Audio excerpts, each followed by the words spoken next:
Deixa eu te perguntar uma coisa. Você gostaria de viver de YouTube? Fazer seu próprio horário, trabalhar de onde você quiser e principalmente gerar muita receita? Pois é, hoje é a sua chance. Por exemplo, teve os caras que foram protestar na frente da casa do Alexandre de Moraes, eles estão presos. Eles foram presos por 16 Não, vamos fazer o seguinte, que não mexa com o Alexandre de Moraes. Né? Mas é esse tipo de democracia que tu quer viver? Eu não, hein? Eu também não. Por isso que eu tô falando. Esse é um problema. E o que você vai fazer? Eu vou falar aqui... Vai votar nulo. Não vote nulo, velho. Nem no Lula, nem no nulo. Eu vou votar nulo não pra vota, caralho cara. E assim que eu puder eu saio desse país e vou não procurar algo faz melhor. isso, cara. Não faz, sabe por quê? Porque senão a gente não consegue virar o jogo. Se você defende tanta liberdade de expressão... Não, tô de boa. Eu quero, só me apoia isso aí. Não pode pedir apoio, não me apoia. Tá Eu sou bom. pré-candidato ainda. Tá bom, tá bom. Vamos mudar um pouco de assunto, Bora, então. bora. Vai, vamos pra Viva a outro lado. liberdade, semi-liberdade de expressão, então. Bem semi. Mas, ó, economia. Bora. O Brasil tem muitas leis que são atrasadas. Os impostos, por exemplo, é a pior coisa que tem. Se você quiser abrir uma empresa, metade dos seus funcionários vão ser contadores, que é para lidar com a carga tributária que você tem, que é ridícula, né? O que você faria, assim, para mudar a questão de impostos? Como você acha que deveria ser uma reforma tributária, por exemplo?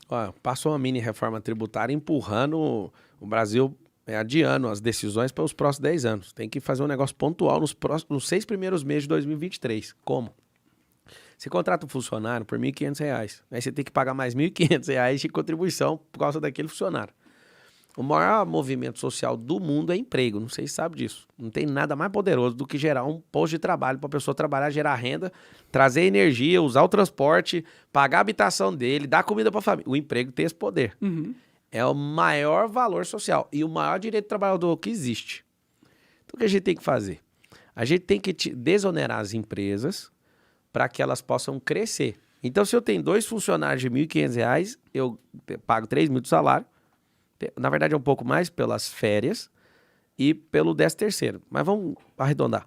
R$ 1.500 cada um, é 3 mil. Eu tenho que pagar 3 mil pro cara e 3 mil pro governo, por causa dos 2. Uhum. Imagina se a gente resolve desonerar essa empresa e falar assim, agora você pode contratar mais um funcionário. Só pensa nisso. A cada 2 funcionários, ao invés de pagar 3 mil de imposto, eu pago 1.500 pros 2, os outros 1.500.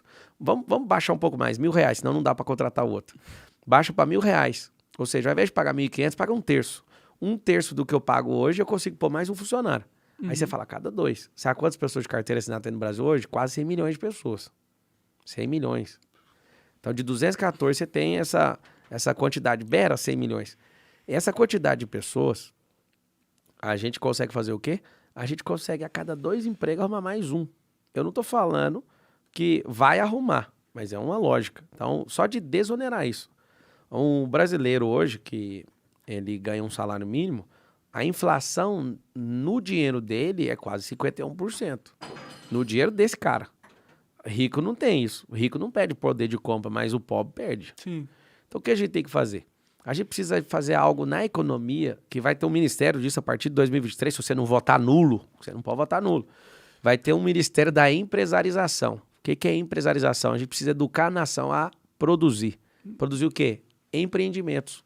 Porque empreendimento é emprego, empreendimento é energia, é produto circulando, é serviço circulando, é acesso circulando. Então, quando a gente pega o nosso ensino, aí não tem como falar de economia sem falar de educação, a educação infantil, ela não alfabetiza a criança. No ensino fundamental, começa a pôr pressão na alfabetização e engessar o ensino.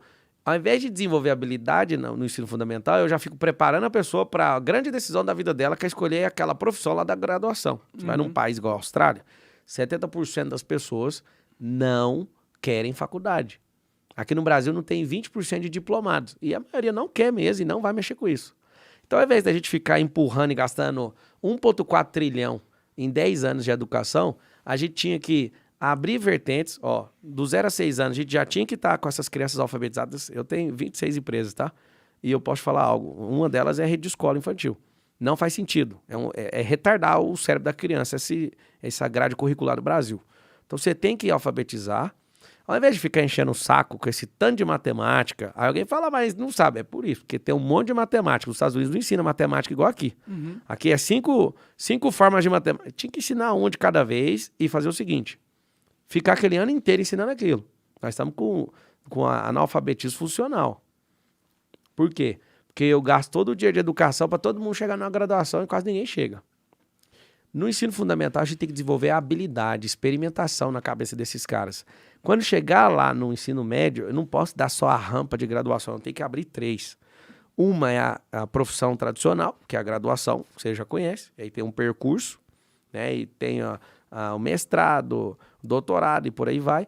Tem que criar a segunda, que é a virtualização, que são as profissões do futuro, porque se o Brasil não entender sobre esse futuro, a gente vai virar uma naçãozinha de banana. Já estão virando, né? Isso. E a terceira rampa, Monark, tem que ser a da empresarização. Só que a gente tem que ensinar desde o ensino infantil, na grade, o que é ser empreendedor. Empreender não é ter empresa. Empreender é a base para chegar na empresarização. Sim. Se a gente ensinar isso e colocar esse sonho dentro das pessoas, elas não vão ser treinadas. Você formou em alguma coisa? Não. Tá. O cara que formou administração de empresa, ele não foi treinado para ser dono de empresa. Você sabe disso? Imagino. Ele foi treinado para ser um bom gerente de um empresário. Sim. Então a gente não aprende isso naturalmente na nossa cultura. Não aprende em casa, não aprende na igreja, não aprende em ONG, não aprende na escola, não aprende em faculdade, não aprende em lugar nenhum. Qual que é o milagre? De onde que saiu essas 19 milhões de empresas que a gente tem hoje? Você já parou para pensar? São pessoas que tentam na sorte lá e vão quebrando a cara até E é conseguir. por isso que a empresa que é aberta hoje, daqui até o 3º ano, 87% delas fecham. Sim, mas isso é no mundo todo, né? Nunca. Você vai em países desenvolvidos, alguém anota aí para mim, por favor, eu quero essa estatística aí que ele mexeu comigo, no mundo todo. É o seguinte, se não tem empresarização, não tem configuração mental para a pessoa empreender, ela pode até abrir e vai cair. Então, agora eu vou te fazer uma pergunta. Se a gente fechasse as 19 milhões de empresas, o que aconteceria no Brasil? Muita fome, muita pobreza. Muita fome não, acabava o Estado. Sim. O Estado não gera receita. É verdade, ele só suga parasitamente. Então tá, se ele só suga, o que a gente tem que usar o Estado para fazer se ele é um sugador? Cada vez menos coisa. A gente tem que diminuir o tamanho dele e entregar o governo na mão das pessoas. Então, ao invés do Estado ser gigante, esse gigantismo do Estado, a gente tem que potencializar o Estado para fazer as pessoas prosperarem. Quanto mais gente próspera, menos treta tem no Estado e menos tem necessidade do Estado. Olha que louco. Então, se a gente conseguir abrir nos próximos 10 anos 10 milhões de empresas a mais, porque no Brasil hoje há mais de 1,5 milhão de empresas todo ano. Sim. Só que fecha quase tudo. Tem essas microempresas, às vezes Não o tem cara problema. no sinal, ele tem uma empresa. Mas não tem problema, é isso que eu quero. Eu quero que todo o Brasil seja doutrinado desde pequeno. Vá abrir sua empresa. Eu sei que um monte de gente não vai abrir. Claro. Tem gente que quer uma estabilidade. Não, eu vou trabalhar aqui e tal. Tem 12 milhões de funcionários públicos. Eles não querem empreender e tem um monte de limitação na legislação em relação a isso. Mas o que eu quero de verdade é que nos próximos 4 anos a gente tenha, ao invés de ter 19 milhões de empresas, a gente consiga sustentar as que estão sendo abertas, esse ponto 1,5 milha, e a gente abrir mais 4, 5 milhões de empresas em 4 anos, a mais. Cara, uma empresa aberta é 2 empregos, no mínimo. Uma empresa mediana é 5. Uma empresa que já tem um porte maior, 10 empregos. A super empresa é 100, 200, 500, 1.000 empregos. Só que é o seguinte, se a gente fizer isso, a gente potencializa a economia. Aí o que a gente faz? Vamos baixar imposto? Para baixar imposto e resolver na economia, o que a gente tem que fazer? A gente tem que reformar administrativamente o Estado. Eu vou te dar exemplo claro, para não ficar parecendo aquelas balelas de politiqueiro. Você vai numa cidade onde tem 100 mil habitantes. Lá tem Justiça do Trabalho, Justiça não sei das quantas, Justiça disso, Justiça daquilo, só prédio. Imagina um tanto de prédio. A gente pode pegar a Justiça do Trabalho e criar uma fusão dela com a Justiça Federal. Então a gente, por exemplo, no Brasil é o único que tem. Eu não sou contra, mas eu sou a favor da reforma administrativa. No Brasil não precisaria de justiça eleitoral. No fora do mundo não tem isso. Não tem. Então, numa reforma dessa, você junta a justiça eleitoral, que é o TRE nos estados, com a justiça comum. Você pega do trabalho e junta com a justiça federal. Sabe o que você faz? Ao invés de você ter 7 prédios, falando só do judiciário, que é o judiciário mais caro do mundo, é o nosso. Ao invés de a gente ter essa gama de coisas, a gente junta, faz fusões, igual no mundo dos negócios. No mundo privado é assim. Você faz fusões, potencializa aquilo e gasta menos dinheiro. O que o povo ganha com isso? Menos imposto. Porque o nível de endividamento no Brasil chega a quase 80% interno. A gente não tem dívida externa mais. Tem uma antecipação de capital lá de 360 bi de dólar. Só que internamente a gente deve quase 4 trilhões. E a arrecadação do Estado é 4,7 trilhões, imagina. Qual que é o problema da economia? Sufocamento. A gente tem uma empresa de energia. Devil in a red dress, call 911, I'm a killer.